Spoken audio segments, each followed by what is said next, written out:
당장 저 여자의 옷을 찢어벗겨. 간첩일지도 모르잖아.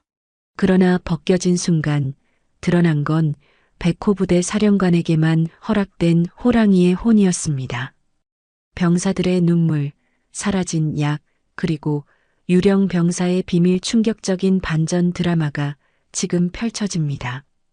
강원도 철원, 한국의 최전방에서 가장 험준한 곳에 자리한 백호 부대입니다.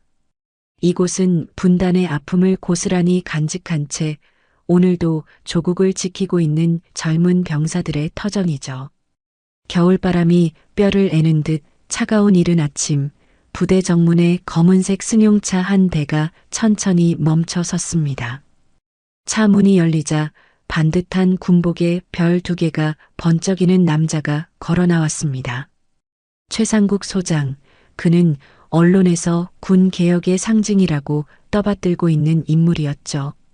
신문 기사마다 그의 이름이 대서특필되었고 방송에서는 그를 차세대 군 지도자라고 소개했습니다. 하지만 정작 이 부대 안에서는 전혀 다른 이야기가 펼쳐지고 있었습니다. 최상국이 시차를 나간 사이 병사들의 생활관에서는 절망적인 현실이 그대로 드러나고 있었습니다. 한겨울 강원도의 혹독한 추위 속에서도 병사들은 솜이 다 빠져서 누런 색깔로 변한 낡은 내복을 입고 있었어요.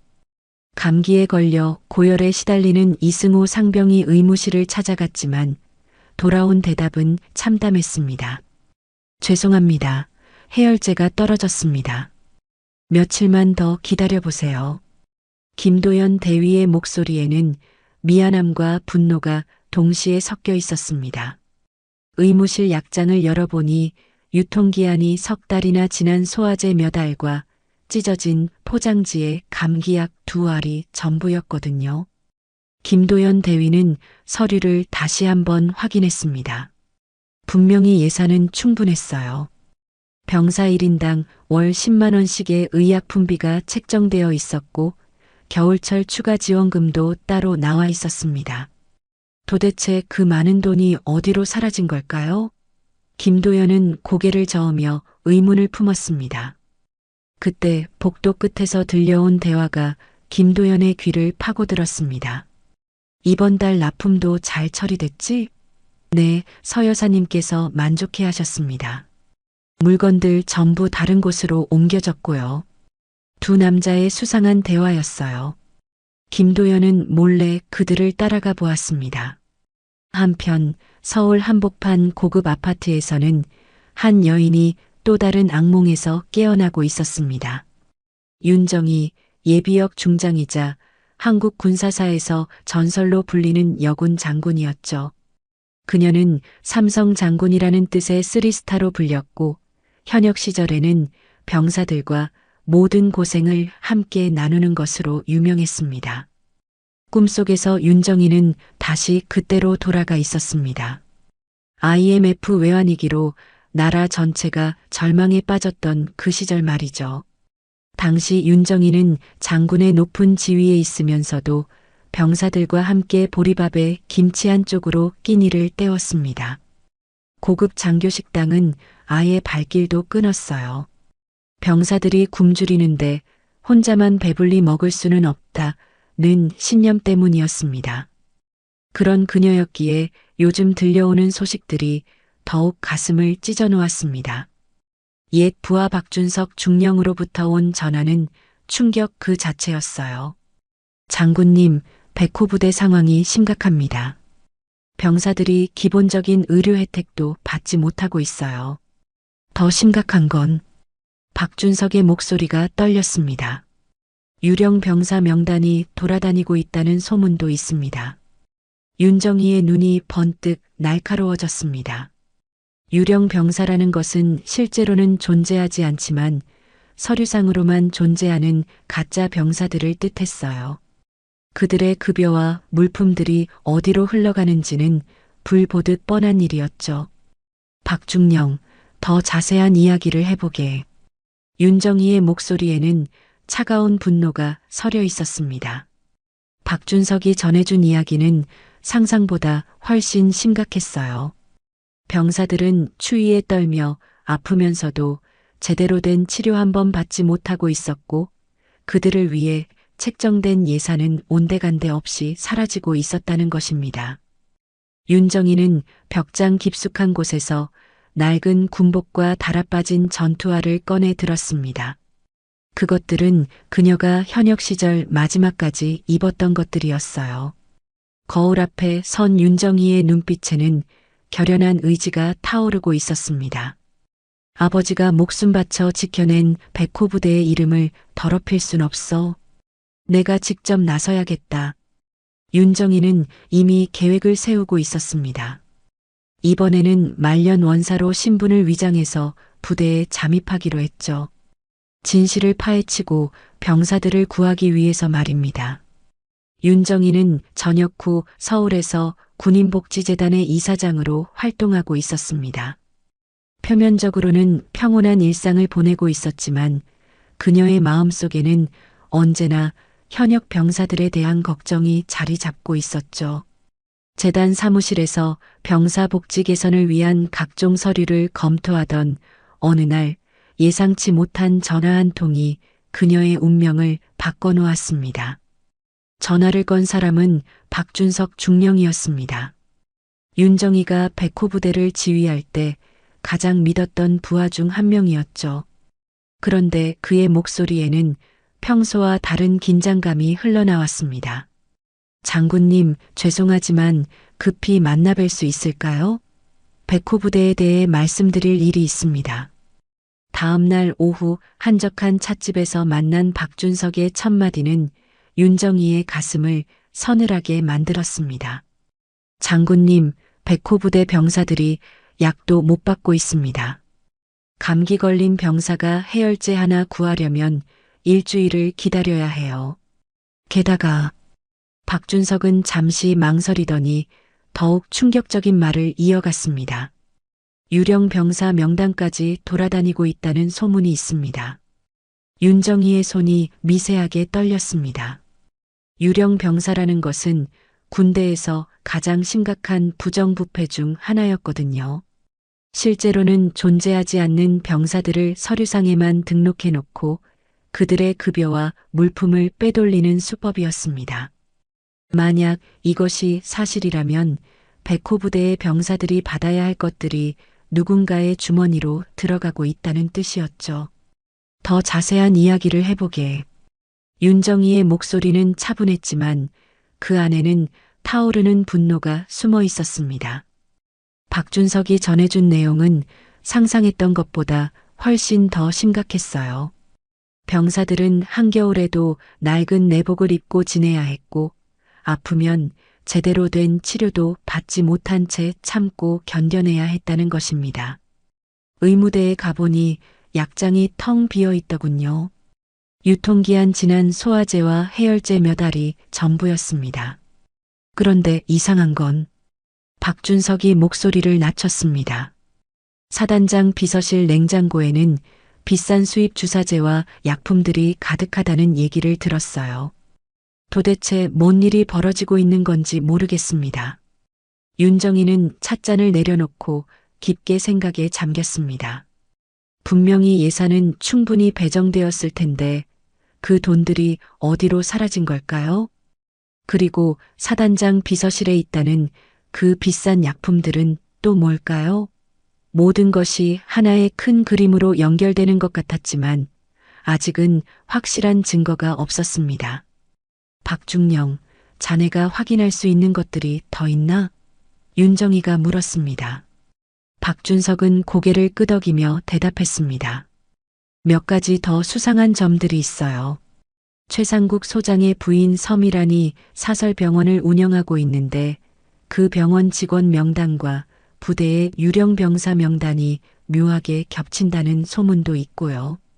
이 말을 들은 순간 윤정이의 머릿속에서 모든 퍼즐 조각들이 맞춰지기 시작했습니다. 사단장의 부인이 운영하는 사설병원, 유령 병사 명단, 사라진 의약품들.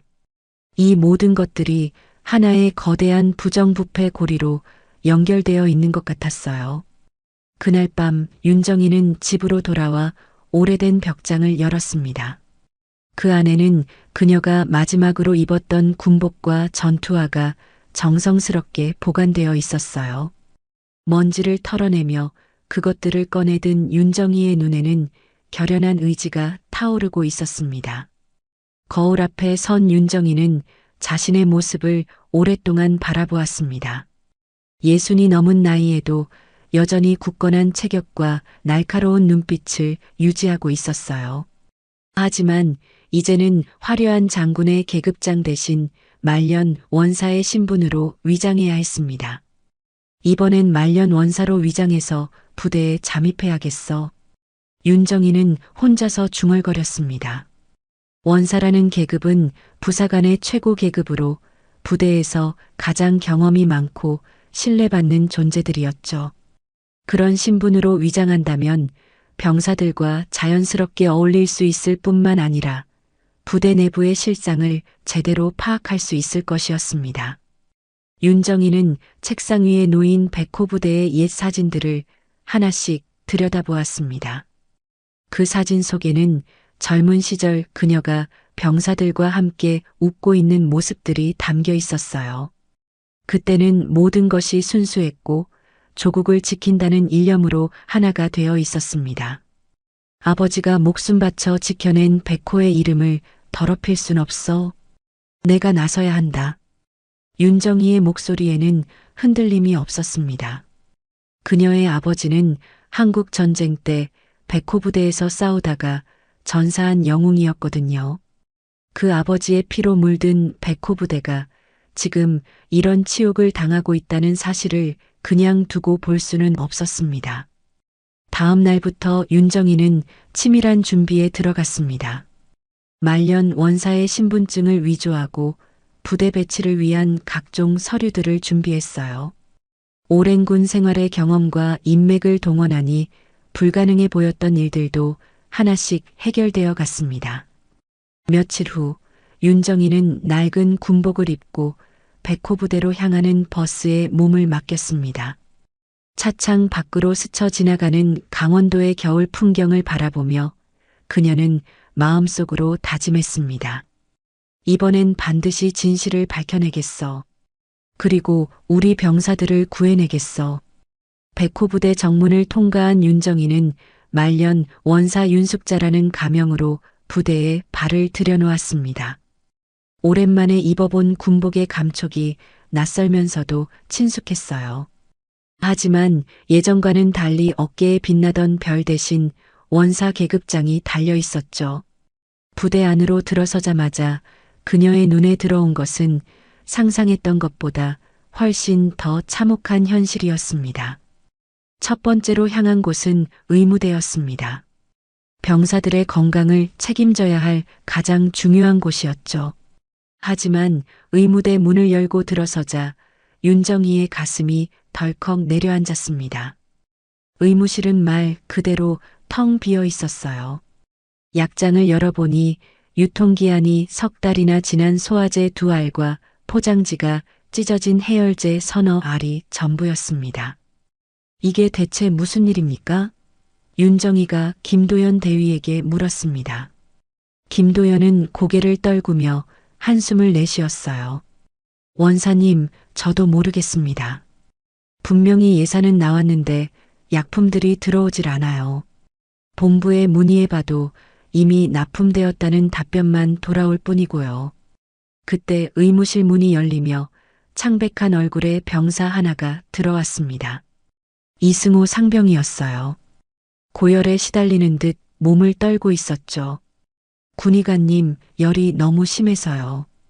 약 좀 주실 수 있나요? 이승호의 목소리는 가늘게 떨렸습니다. 김도연 대위는 미안한 표정으로 고개를 저었습니다. 상병, 미안하다. 해열제가 떨어졌어. 며칠만 더 기다려봐. 이 말을 들은 이승호의 어깨가 축 늘어졌어요. 그는 실망한 표정으로 의무실을 나갔습니다. 윤정이의 주먹이 저도 모르게 꽉 쥐어졌습니다. 조국을 지키는 젊은 병사가 감기약 하나 제대로 구하지 못하다니 이게 말이 되는 일인가요?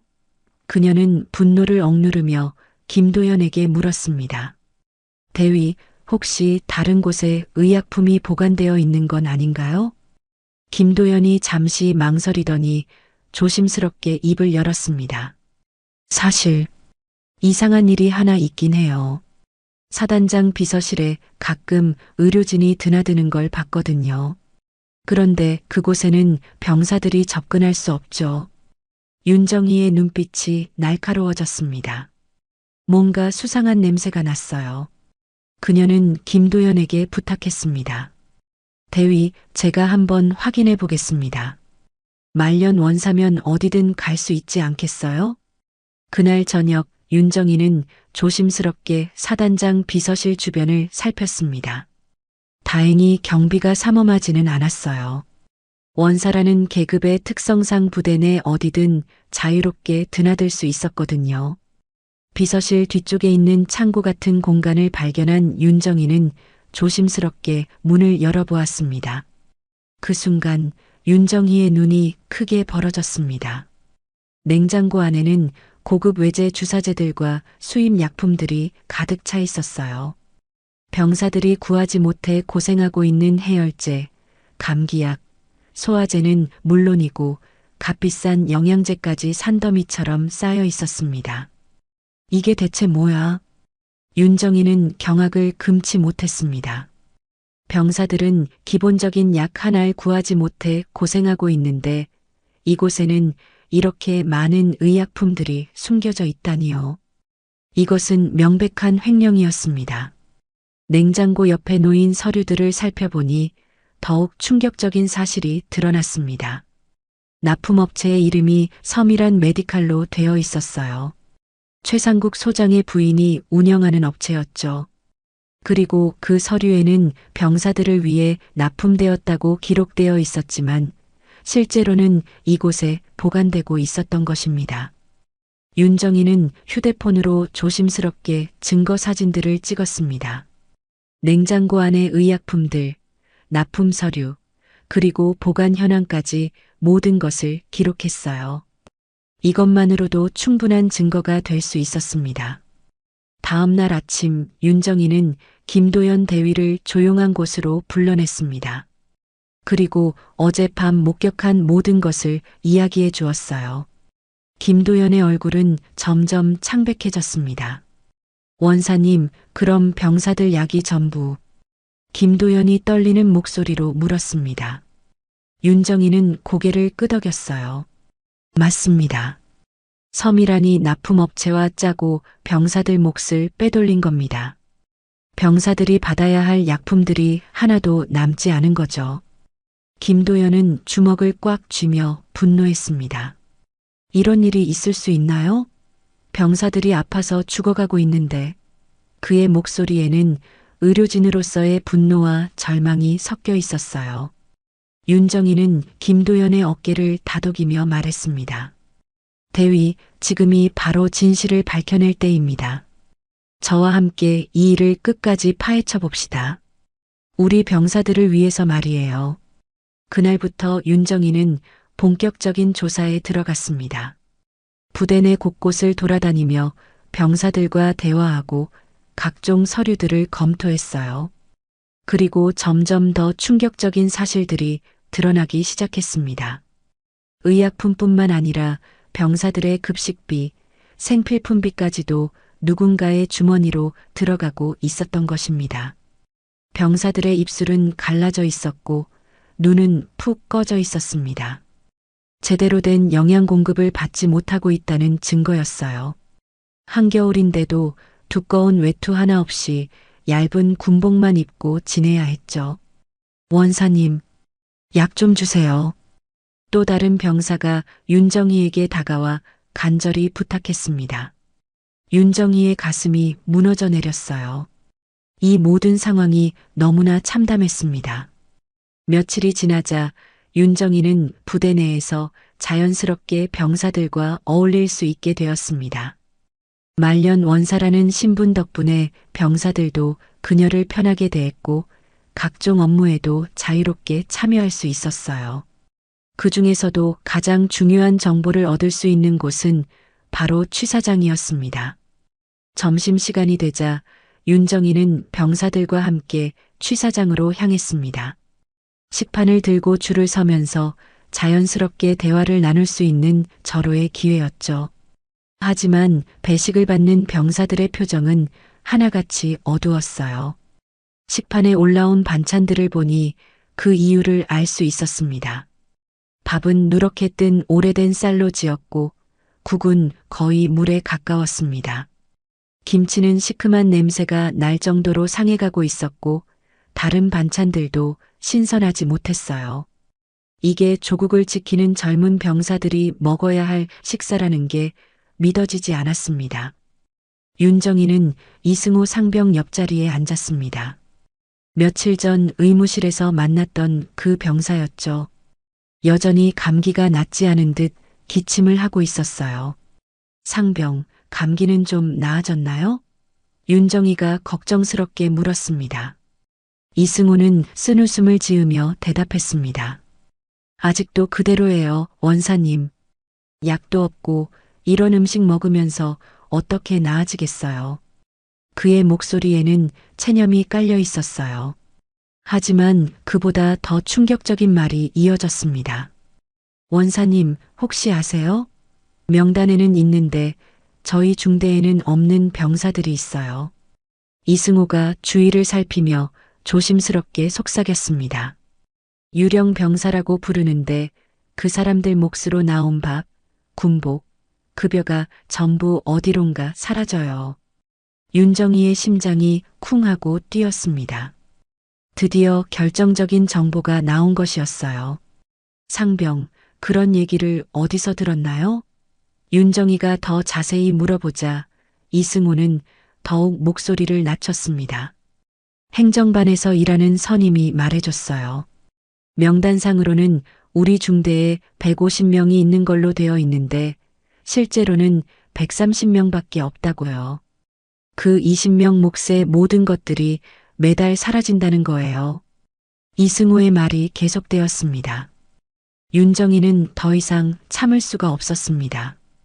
이것은 단순한 횡령을 넘어서 병사들의 생존권을 위협하는 심각한 범죄 행위였어요. 그녀는 이승호에게 고마움을 표한 뒤 곧바로 행정반으로 향했습니다. 행정반에는 각종 서류들이 산더미처럼 쌓여 있었습니다. 다행히 말년 원사라는 지위 덕분에 서류들을 자유롭게 열람할 수 있었어요. 윤정이는 부대원 명부와 급식 신청서, 그리고 물품 배급 명단을 차례로 확인해 보았습니다. 결과는 충격적이었습니다. 모든 서류에 기록된 인원수가 달랐어요. 급식 신청서에는 150명, 물품 배급서에도 150명으로 되어 있었지만 실제 부대원 명부에는 130명만 기록되어 있었습니다. 20명의 유령 병사가 실제로 존재하고 있었던 것이죠. 윤정이는 더 깊이 파고들었습니다. 그 유령 병사들의 이름을 하나하나 기록해 보니 이상한 패턴이 발견되었어요. 모든 이름들이 어디서 본 것 같았거든요. 기억을 되짚어 보다가 문득 떠오른 것이 있었습니다. 며칠 전 사단장 비서실에서 본 서류들 중에 서밀한 메디칼 직원 명단이 있었어요. 윤정이는 급하게 그때 찍어둔 사진을 확인해 보았습니다. 그리고 경악할 만한 사실을 발견했습니다. 유령 병사 명단과 서밀한 메디칼의 직원 명단이 완벽하게 일치했던 것입니다. 김철수, 박영희, 이민수, 모든 이름이 똑같았어요. 이것은 우연의 일치가 아니었습니다. 최상국 소장과 그의 부인 서미란이 치밀하게 계획한 조직적인 부정부패였던 것이죠. 윤정이는 두 장부를 대조하며 모든 증거를 정리했습니다. 유령 병사들의 급여는 서밀한 메디칼로 흘러갔고 그들 몫의 급식비와 물품비도 마찬가지였어요. 병사들이 먹어야 할 음식의 질이 형편없었던 이유도 이제 명확해졌습니다. 실제 인원보다 적은 예산으로 식사를 준비해야 했으니 당연히 질이 떨어질 수밖에 없었던 것이죠. 병사들은 자신들도 모르는 사이에 유령 병사들의 목까지 떠안으며 굶주림에 시달리고 있었던 셈입니다. 그날 밤 윤정이는 모든 증거 자료를 정리했습니다. 사진으로 찍어둔 의약품 창고, 납품업체 서류, 유령 병사 명단, 그리고 서밀한 메디칼 직원 명부까지 모든 퍼즐 조각이 완벽하게 맞아떨어졌어요. 하지만 여기서 끝이 아니었습니다. 윤정이는 더 큰 그림을 보고 있었거든요. 이런 부정부패가 백호 부대에만 국한된 것일까요? 아니면 다른 부대에도 똑같은 일이 벌어지고 있는 걸까요? 다음 날 아침 윤정이는 김도연 대위를 다시 만났습니다. 그리고 어제 발견한 모든 사실들을 자세히 설명해 주었어요. 김도연의 얼굴은 분노와 절망으로 일그러졌습니다. 원사님, 이런 일이 정말 벌어지고 있었다니. 김도연이 떨리는 목소리로 중얼거렸습니다. 그럼 병사들이 지금까지 받지 못한 모든 것들이 서밀한 메디칼로 넘어간 거군요. 윤정이는 고개를 끄덕였습니다. 맞습니다. 의약품뿐만 아니라 급식비, 생필품비, 심지어 급여까지도 빼돌린 것 같아요. 이건 단순한 횡령이 아니라 병사들의 생존을 위협하는 심각한 범죄 행위입니다. 이제 윤정이 앞에는 중대한 선택이 놓여 있었습니다. 이 모든 증거들을 가지고 상부에 신고할 것인가, 아니면 더 결정적인 현장을 잡기 위해 기다릴 것인가. 하지만 한 가지는 분명했습니다. 백호 부대의 명예를 더럽힌 자들에게는 반드시 응징이 따라야 한다는 것이었죠. 며칠 후 이른 아침 연병장에서는 정기 점검이 한창이었습니다. 윤정이는 말년 원사의 신분으로 의무 장비들을 점검하고 있었어요. 들것과 응급처치 도구들을 하나하나 살펴보며 병사들과 자연스럽게 대화를 나누고 있었죠. 그런데 갑자기 연병장 한쪽이 소란스러워졌습니다. 소장님께서 나오신다. 누군가 큰 소리로 외쳤고 병사들은 일제히 차렷 자세를 취했습니다. 최상국 소장이 몇 명의 수행원을 거느리고 연병장으로 걸어오고 있었어요. 그의 얼굴에는 평소와 다른 날카로운 표정이 서려 있었습니다. 최상국의 시선이 연병장을 둘러보다가 들것을 손보고 있는 윤정이에게 머물렀습니다. 뭔가 수상하다는 듯한 눈빛이었어요. 윤정이는 평온한 표정으로 계속 장비를 점검했지만 내심으로는 긴장하고 있었습니다. 저기 있는 부사관, 최상국이 윤정이를 향해 소리쳤습니다. 하지만 윤정이는 들은 척도 하지 않고 계속해서 의료 장비를 정리했어요. 이 모습을 본 최상국의 얼굴이 붉게 달아올랐습니다. 아, 거기 늙은 부사관, 나를 못 봤나? 최상국이 더욱 큰 소리로 고함을 쳤습니다. 연병장의 모든 병사들이 숨을 죽이며 상황을 지켜보았어요. 윤정이는 여전히 무반응이었습니다. 최상국이 성큼성큼 윤정이에게 다가왔습니다. 그의 얼굴은 분노로 일그러져 있었어요.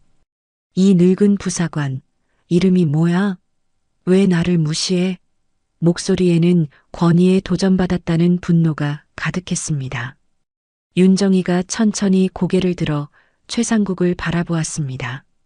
그녀의 눈빛은 차분했지만 그 안에는 수십 년간 쌓인 군인으로서의 위엄이 서려 있었어요. 저는 장비 점검 중입니다. 간단하고 담담한 대답이었습니다. 뭐라고? 감히 소장인 나에게 그런 식으로 대답해? 최상국의 분노가 극에 달했습니다. 그는 주변을 둘러보며 소리쳤어요. 이 사람이 정말 우리 부대 사람이 맞나? 신원을 확인해봐. 그때 최상국의 머릿속에 이상한 생각이 스쳤습니다. 며칠 전부터 부대 안에서 자신의 비리를 캐내려는 누군가가 있다는 소문을 들었거든요. 혹시 이 정체불명의 원사가 그런 인물은 아닐까요? 간첩일 수도 있다. 최상국이 갑자기 외쳤습니다. 당장 옷 벗겨서 신원을 확인해라. 어디서 온 정체불명의 놈이 우리 부대를 염탐하고 있는 거야. 연병장의 분위기가 급격히 긴장 상태로 바뀌었습니다. 헌병들이 조심스럽게 윤정의 쪽으로 다가오기 시작했어요. 병사들은 공포에 질려 아무 말도 하지 못했습니다. 소장이 간첩 운운하는 상황에서 누가 감히 반박할 수 있겠어요? 윤정이는 주변 상황을 차분히 살펴보았습니다. 수백 명의 병사들이 자신을 바라보고 있었고 헌병들이 점점 가까이 다가오고 있었어요. 최상국의 얼굴에는 승리의 미소까지 번지고 있었습니다. 원사님, 이승호 상병이 떨리는 목소리로 중얼거렸습니다. 며칠 동안 함께 지내면서 정이 든 원사님이 이런 공경에 처한 것을 보고 마음이 아팠어요. 하지만 어떻게 도울 방법을 찾을 수가 없었습니다. 헌병들이 윤정이 앞에 섰습니다. 죄송합니다만 신원 확인을 위해 복장 검사를 받으셔야 합니다. 헌병 중 하나가 미안한 표정으로 말했어요. 그도 이런 일이 내키지 않았지만 소장의 직접적인 명령을 거부할 수는 없었거든요. 윤정이는 속으로 중얼거렸습니다. 그래, 이 순간이 와야 진실이 드러나겠지. 사실 그녀는 이런 상황이 올 것을 어느 정도 예상하고 있었어요. 언젠가는 자신의 정체를 밝혀야 할 때가 올 것이라고 생각했었거든요. 알겠습니다. 윤정이가 담담하게 대답했습니다. 그녀의 목소리에는 조금의 두려움도 없었어요. 오히려 마침내 때가 왔다는 안도감마저 느껴졌습니다. 헌병이 윤정이의 군복 상의에 손을 대는 순간 연병장의 모든 소음이 멈춰버린 것 같았습니다. 수백 쌍의 눈이 한 곳에 집중되어 있었고 모든 이들이 숨을 죽이고 있었어요. 최상국은 승리의 확신에 차서 팔짱을 끼고 서 있었습니다. 이제 정체가 드러나겠군. 감히 나를 무시한 대가를 치르게 해주지. 그의 입가에는 냉소적인 미소가 번지고 있었어요. 하지만 최상국은 몰랐습니다. 지금 자신 앞에 서 있는 사람이 누구인지, 그리고 곧 어떤 일이 벌어질지를 말이에요. 연병장에 선 모든 이들도 마찬가지였습니다. 이들은 곧 한국 군사사에 길이 남을 충격적인 순간을 목격하게 될 것이었어요. 윤정이는 마지막으로 하늘을 올려다보았습니다. 구름 사이로 스며드는 햇살이 따뜻했어요. 아버지, 이제 백호의 진정한 모습을 보여드릴 때가 왔습니다. 그녀의 마음속에는 고인이 된 아버지에 대한 그리움과 함께 백호 부대를 구하겠다는 불타는 의지가 함께 자리 잡고 있었습니다. 헌병의 손이 윤정이의 군복을 벗기기 시작했습니다. 그 순간 시간이 멈춘 것처럼 느껴졌어요. 곧 모든 것이 밝혀질 것이었습니다. 백호 부대의 운명을 바꿀 결정적인 순간이 드디어 다가온 것이었죠. 헌병이 윤정이의 전투복 상의를 벗기는 순간 연병장은 마치 시간이 정지한 듯 고요해졌습니다. 그리고 그 다음 순간 연병장에 있던 모든 사람들의 시선이 한 곳에 집중되었어요. 윤정이의 등에 새겨진 거대한 문신 때문이었습니다. 그것은 단순한 문신이 아니었습니다. 백호 사령관에게만 허락되었던 전설 속의 그 호랑이 문신이었어요. 검은 바탕에 금색으로 새겨진 거대한 호랑이가 하늘을 향해 포효하는 모습이었습니다. 그 위용은 마치 살아있는 호랑이가 등에서 뛰쳐나올 것처럼 생생했어요. 연병장에서 가장 먼저 반응을 보인 것은 군 복무 기간이 긴 고참 부사관들이었습니다. 저건 설마 한 원사가 떨리는 목소리로 중얼거렸어요. 그의 얼굴은 믿을 수 없다는 표정으로 가득했습니다. 백호의 전설, 윤정의 장군님이시다. 또 다른 상사가 큰 소리로 외쳤습니다. 그 순간 연병장에 있던 모든 병사들과 부사관들이 술렁이기 시작했어요. 윤정의 장군의 이름을 모르는 사람은 아무도 없었거든요. 쓰리스타, 중장님이시잖아. 진짜 윤정희 장군님이야. 여기저기서 경악과 감탄의 목소리들이 터져 나왔습니다. 병사들의 눈빛은 순식간에 경외와 존경으로 가득 찼어요. 최상국의 얼굴은 혈색을 완전히 잃고 새파랗게 질려버렸습니다. 방금 전까지 간첩이라고 몰아세웠던 상대가 바로 자신보다 계급이 훨씬 높은 전설의 장군이었다니요. 그의 다리가 후들후들 떨리기 시작했어요. 윤정희는 천천히 상의를 다시 입으며 최상국을 똑바로 바라보았습니다. 그녀의 눈빛에는 수십 년간 쌓인 군인으로서의 위엄과 분노가 동시에 담겨 있었어요. 최상국 소장. 그녀의 목소리는 차갑지만 위엄이 넘쳤습니다. 장군님. 최상국이 경직된 목소리로 중얼거렸습니다. 그는 어떻게 대처해야 할지 몰라 당황하고 있었어요. 방금 전까지 윽박지르던 상대가 알고 보니 자신보다 훨씬 높은 계급의 전설적인 인물이었다니 현실을 받아들이기가 힘들었습니다. 연병장의 모든 병사들이 자발적으로 차렷 자세를 취했습니다. 그들의 얼굴에는 감격과 눈물이 동시에 흘렀어요. 평생 들어만 봤던 전설의 장군을 직접 만날 수 있다니 꿈만 같은 일이었거든요. 장군님께서 왜 여기에? 이승호 상병이 떨리는 목소리로 물었습니다. 며칠 동안 함께 지냈던 친근한 원사님이 알고 보니 그 유명한 윤정의 장군이었다는 사실에 아직도 믿어지지 않았어요. 윤정희는 부드럽지만 단호한 목소리로 대답했습니다. 우리 병사들이 고통받고 있다는 소식을 듣고 직접 확인하러 왔습니다. 그녀의 말 한마디 한마디가 연병장에 있는 모든 이들의 가슴에 깊이 새겨졌어요. 최상국은 상황을 수습하려고 필사적으로 노력했습니다. 장군님, 제가 몰라보고 신뢰를 범했습니다. 하지만 부대 보안을 위해서. 그의 목소리는 점점 작아졌어요. 변명이 얼마나 궁색한지 스스로도 알고 있었거든요. 보안? 윤정희의 목소리에 차가운 분노가 실렸습니다. 병사들이 약 한 알 구하지 못해 고생하는 것이 보안입니까?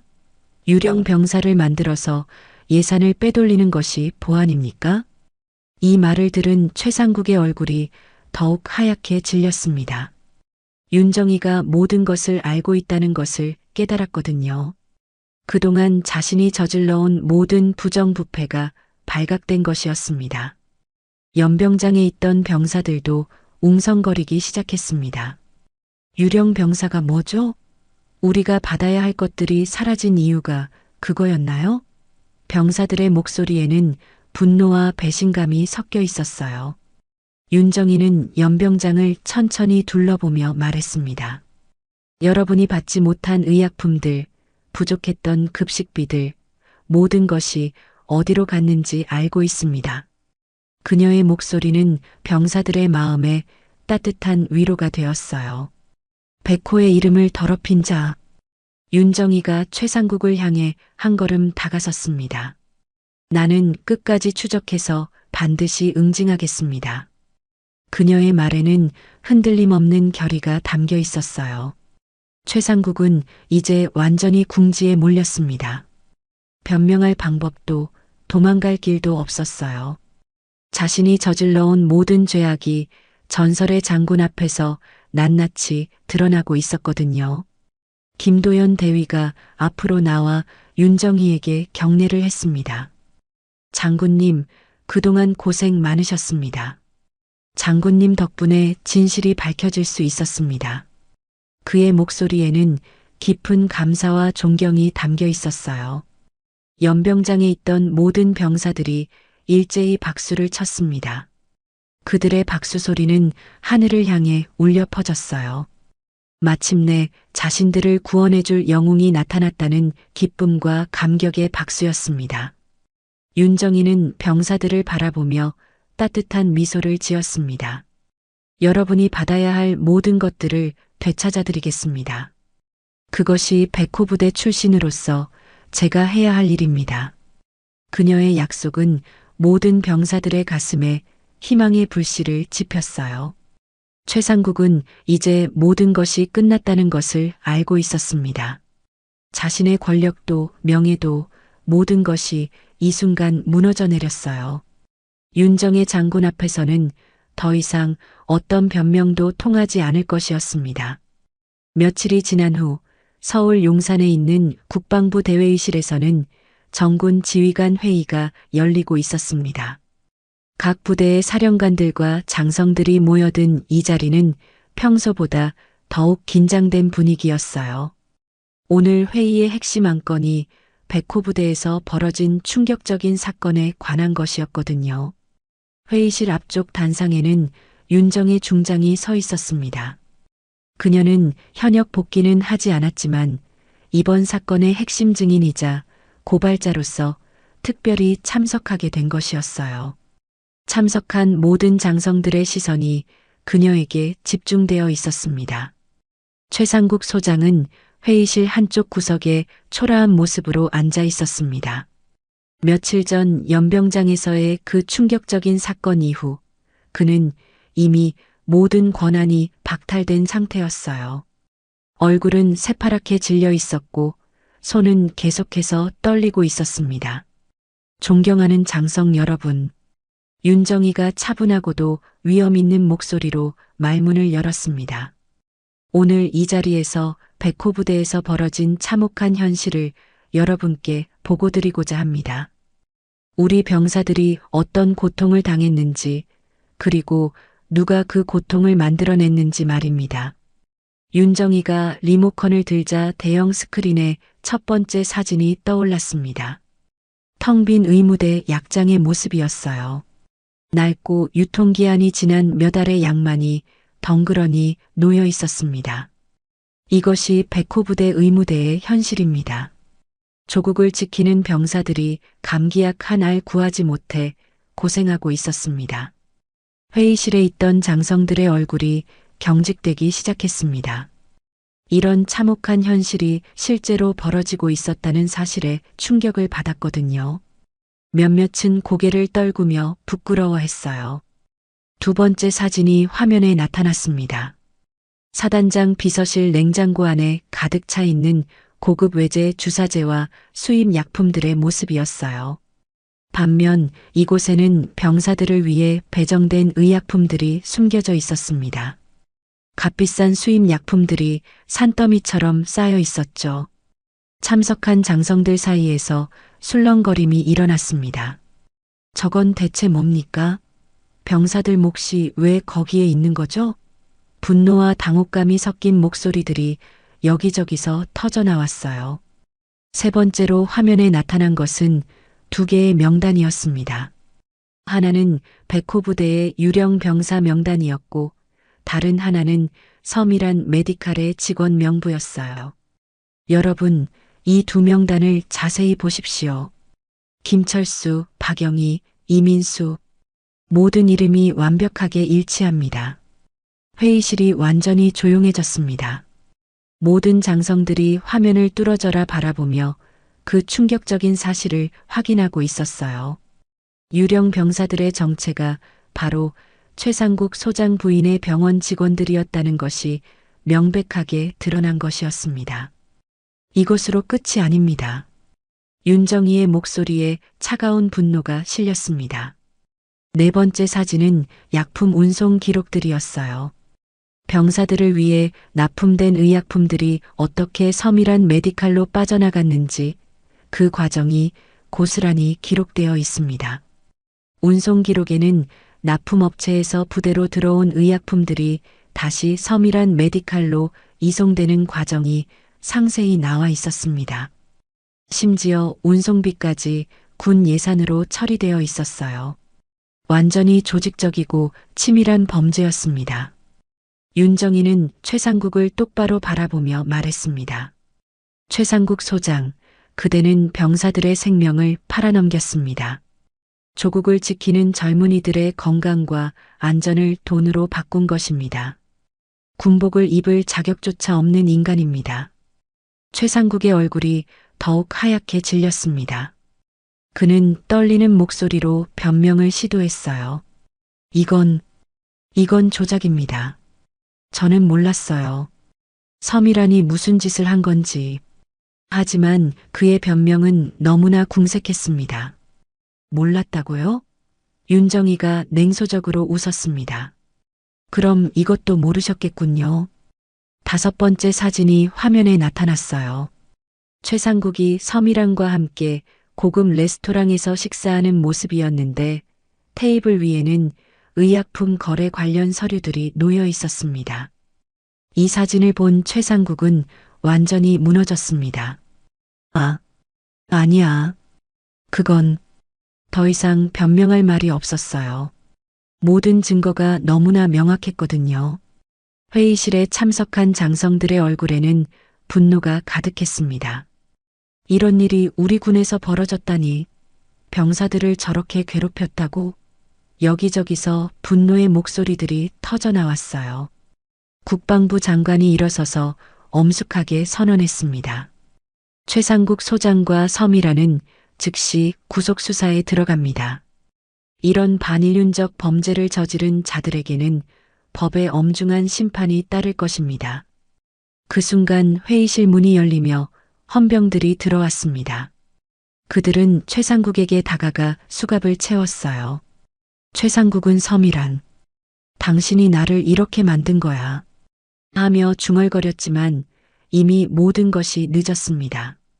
동시에 다른 헌병들이 서미란을 연행하기 위해 출발했습니다.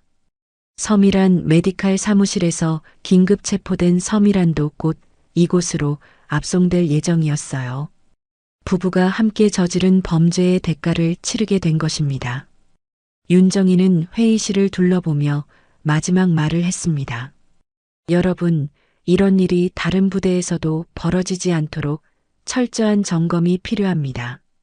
우리 병사들이 인간다운 대우를 받을 수 있도록 그것이 우리의 의무입니다. 회의실에 있던 모든 장성들이 일어서서 윤정이에게 경례를 했습니다. 그녀의 용기와 희생 정신에 대한 존경의 표현이었어요. 백호 부대의 명예를 되찾기 위한 그녀의 투쟁이 마침내 결실을 맺은 순간이었습니다. 몇 달이 지난 후 법정에서는 최상국과 서미란에 대한 최종 판결이 내려졌습니다. 군사법원은 이들에게 실형을 선고했고 모든 재산도 몰수하기로 결정했어요. 병사들로부터 빼앗은 모든 것들을 되돌려주기 위한 조치였습니다. 언론에서는 이 사건을 군 역사상 최악의 부정부패 사건이라고 보도했고 두 사람의 명예는 완전히 땅에 떨어졌습니다.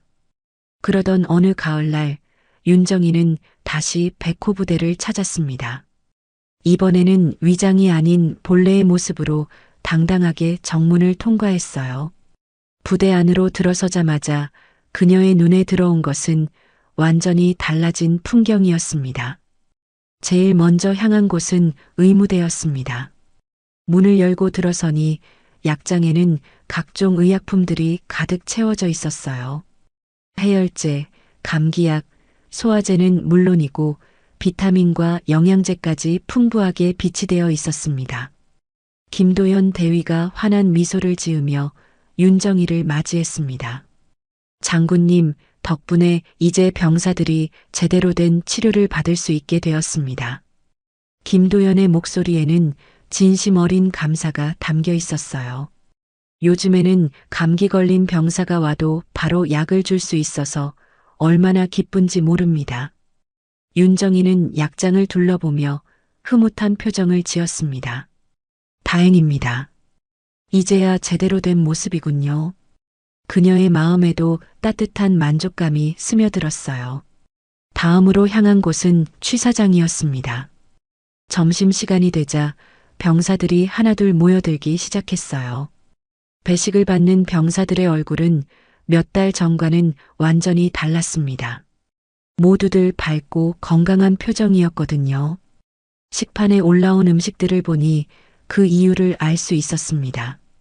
쌀밥은 윤기가 흘렀고 국물은 진한 육수로 끓인 것이 분명했어요.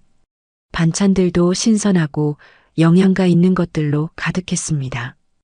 이제야 병사들이 제대로 된 식사를 할 수 있게 된 것이었죠. 윤정이는 이승호 상병을 찾아보았습니다. 그는 동료들과 함께 웃으며 식사하고 있었어요. 몇 달 전 그 창백하고 병든 모습은 온데간데 없고 건강하고 활기찬 청년의 모습이었습니다. 상병? 윤정이가 이승호를 불렀습니다. 이승호는 깜짝 놀라며 급하게 일어나 경례했어요. 장군님, 어떻게 오셨습니까? 그의 목소리에는 기쁨과 감격이 섞여 있었습니다. 어떠냐? 이제 좀 사람답게 살 수 있겠나? 윤정이가 따뜻하게 물었습니다.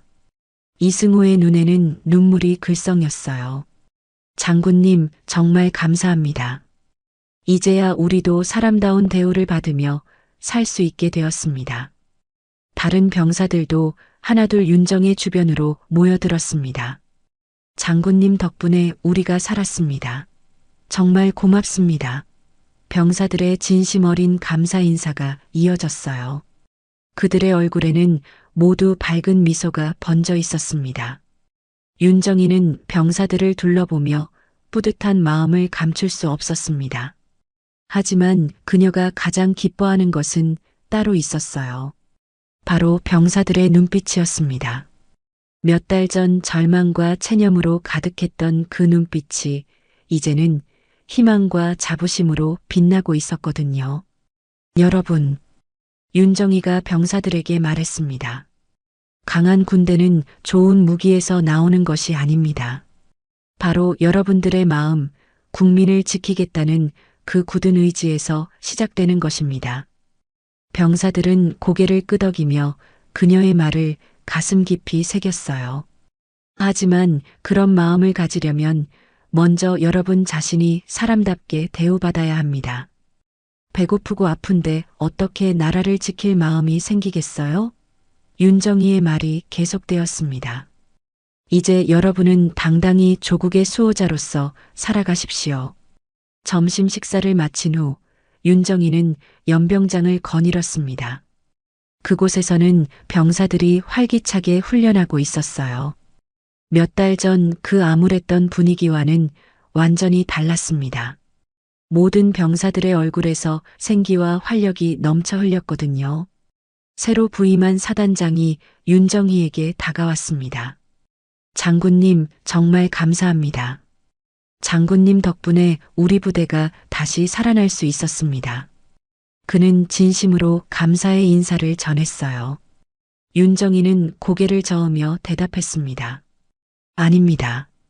제가 한 것은 당연한 일이었을 뿐입니다. 앞으로도 병사들을 잘 보살펴 주시기 바랍니다.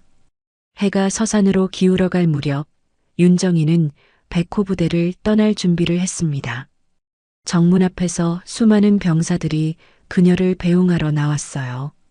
이승호를 비롯한 병사들의 눈에는 또다시 눈물이 글썽거렸습니다. 장군님, 정말 가셔야 하나요? 이승호가 아쉬워하며 물었습니다. 윤정이는 따뜻한 미소를 지으며 대답했어요. 그래, 이제 여러분만의 길을 걸어가야 할 때입니다. 하지만 언제든 도움이 필요하면 연락하세요. 병사들이 일제히 경례를 했습니다. 장군님, 감사합니다. 그들의 목소리가 하나로 합쳐져 하늘 높이 울려 퍼졌어요. 윤정이도 마지막으로 병사들에게 경례를 하며 작별 인사를 했습니다. 차에 몸을 맡긴 윤정이는 백미러로 점점 멀어지는 백호 부대를 바라보았습니다. 그녀의 마음속에서는 새로운 다짐이 솟아오르고 있었어요. 백호는 다시 살아났다. 하지만 부패는 언제든 고개를 들 수 있지. 나는 끝까지 파수꾼으로 남아 있어야겠다. 가을 하늘 아래 백호 부대의 병사들은 눈물과 웃음이 섞인 감격 속에서 진정한 구호를 외쳤습니다. 우린 사람이다. 백호는 썩지 않는다. 그들의 외침은 강원도 산골짜기의 메아리가 되어 울려 퍼졌고 윤정이의 가슴 속에도 깊이 새겨졌습니다. 오늘도 함께 해주셔서 감사합니다. 달빛 인생 사연은 가족 이야기, 노후 드라마, 감동 오디오북을 통해 여러분의 마음에 작은 위로와 공감을 전하고 있습니다. 앞으로도 더 많은 인생 사연과 감동 이야기를 함께 하시려면 구독과 좋아요, 알림 설정 꼭 부탁드립니다.